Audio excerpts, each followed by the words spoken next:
प्रमुख है जो उनका एक बयान आता है कि मुस्लिम की संख्या बहुत तेज़ी से बढ़ रही है, जबकि हिंदुस्तान में जो हिंदू मुस्लिम आबादी है वो समग्र मतलब एक समान रहनी चाहिए। तो इस आप किस नज़रिए से देखते हैं जिस तरह की बयानबाजी अब हो रही है जनसंख्या को लेकर? ये असल में भ्रम फैलाने वाला बयान है, दहशत और खौफ पैदा करने वाला बयान। और मैं समझता हूँ कि हमारे देश की जो अक्सरियत है वो इस पर कोई ख़ास तवज्जो नहीं देगी और वो डरेंगे नहीं, क्योंकि आंकड़े भी बताते हैं कि ऐसा नहीं है। आप 1991 का जो एक सर्वे है उसे देख लीजिएगा कि जो प्रजनन दर है हिंदू और मुस्लिम महिलाओं की, तो हिंदू महिलाओं की दर है 2.6, मुस्लिम की है 4.4। यानी उन्होंने एक आंकड़े निकाले, सर्वे किए 10 महिलाओं पर, तो जो हिंदू लेडी का प्रजनन दर आई तो वह है 2.6, यानी 26, 10 औरत पर 10 महिलाओं पर 26 बच्चों का। मुस्लिम महिलाओं पर आई 44 बच्चों की। अब इसको आप 1991 से लेकर अब 2011 तक देख लीजिएगा। 2011 के फिर जो आंकड़े इन्होंने पेश किए हैं उसमें किसकी वृद्धि हुई, कौन ज़्यादा घटा?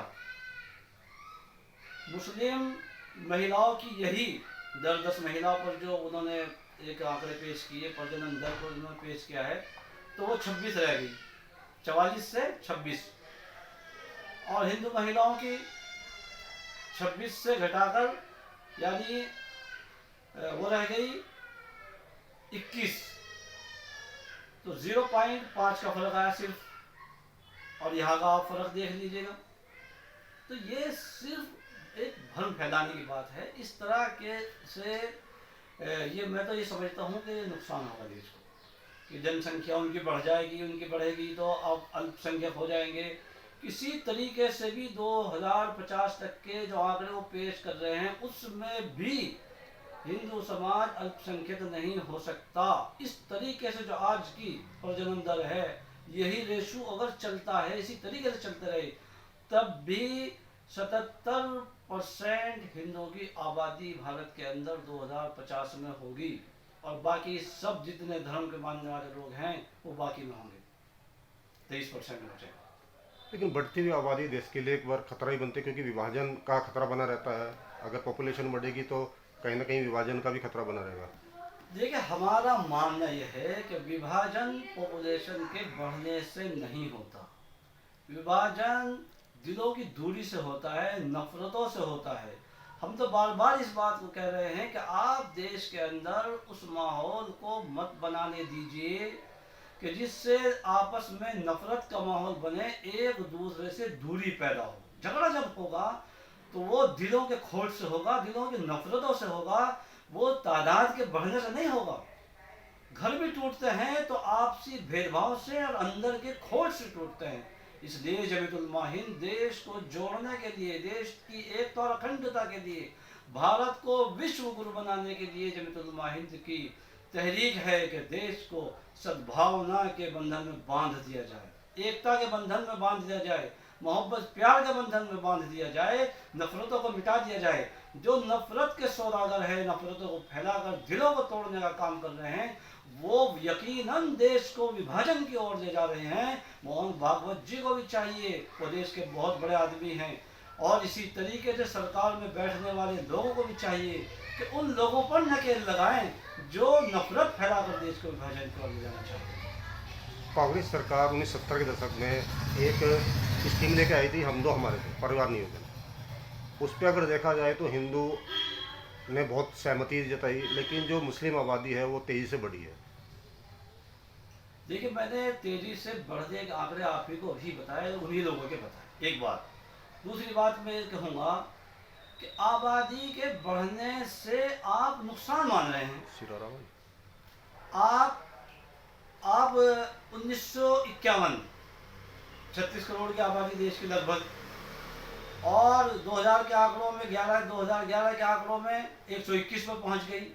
अब आपसे मेरा ये सवाल है, आप बताइए तो 1951 में भारत के पास संसाधन ज़्यादा थे, लोग ज़्यादा संपन्न 1951 में, 1961 में, 1971 में, 1981 में, 1991 में ज़्यादा संपन्न रहे या आज ज़्यादा संपन्न है। आज संसाधन ज़्यादा है।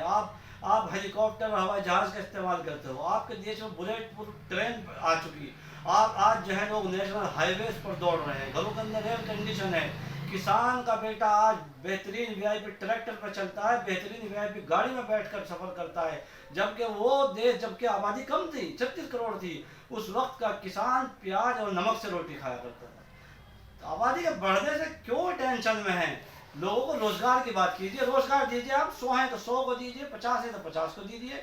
शिक्षा का इंतजाम कीजिए, तालीमी इदारे दीजिए, शिक्षित समाज बनाइए, रोजगार समाज बनाइए और इनको करीब लाइए, तो सारी समस्याओं का समाधान है। लेकिन कारी साहब, अगर आज समय की बात करें तो हिंदू परिवार में देखा जाए तो फैमिली में 2 या 3 मेंबर मिलेंगे, और जबकि मुस्लिम में अगर देखा जाए तो 6 से 10 तक फैमिली मेंबर मिलेंगे। नहीं, ऐसा नहीं है। ये सर्वे की ये अभाव है, ज्ञान का अभाव मैं मानता हूँ इसको।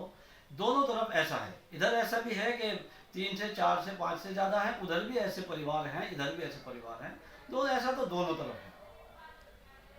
कहीं ना कहीं आबादी से रोजगार की तो पड़ेगी कि बेरोजगारी, अगर देखिए- पॉपुलेशन बढ़ेगी तो बेरोजगारी बढ़ेगी। बेरोजगारी मैं यकीनी तौर पर कह सकता हूँ कि पॉपुलेशन के बढ़ने से, आबादी के बढ़ने से बेरोजगारी नहीं बढ़ती। सरकारों में बैठने वाले लोगों की तवज्जो के हट जाने से, जब वो जनता के लिए, आम नागरिकों के लिए रोजगार के, तरक्की के मौके नहीं निकालेंगे, शिक्षा के रास्ते नहीं निकालेंगे, तो फिर रोजगार का अभाव होगा। वो देना चाहेंगे, उस पर मेहनत करेंगे। भाई आज बड़ी बड़ी कंपनी बन गई, आज कितना डेवलप हुआ है, कितना विकसित हुआ है देश, कितने रोजगार बढ़े हैं। सरकार उस पर ध्यान दे, तवज्जो दे, तो रोजगार बढ़ेगा, मिलेगा। अब देश का भी उत्थान होगा, देश को टैक्स मिलेगा, उनके पैसों से सरकारें चलेंगी, देश का डेवलपमेंट होगा। एक शोधकर्ता जिन्होंने किताब लिखी है मुस्लिमों की बढ़ती जनसंख्या को लेकर, उन्होंने बताया कि जो अल्पसंख्यक है वो बहुसंख्यक हो गए हैं, जो हिंदू है वो अल्पसंख्यक हो गए हैं। लेकिन ना तो मैंने उनके आंकड़ों को देखा, उन्होंने किस तरीके से आंकड़े पेश किए हैं और किस पर आधारित वो किताब है, किस तरीके से उन्होंने सर्वे कराया है, लेकिन ऐसा कहीं नहीं मिलता कि अल्पसंख्यक बहुसंख्यक हो गए और बहुसंख्यक अल्पसंख्यक हो गए। ऐसा कहीं अभी तक कहीं कोई आंकड़े सरकारी तौर पर नहीं है। ठीक है जी।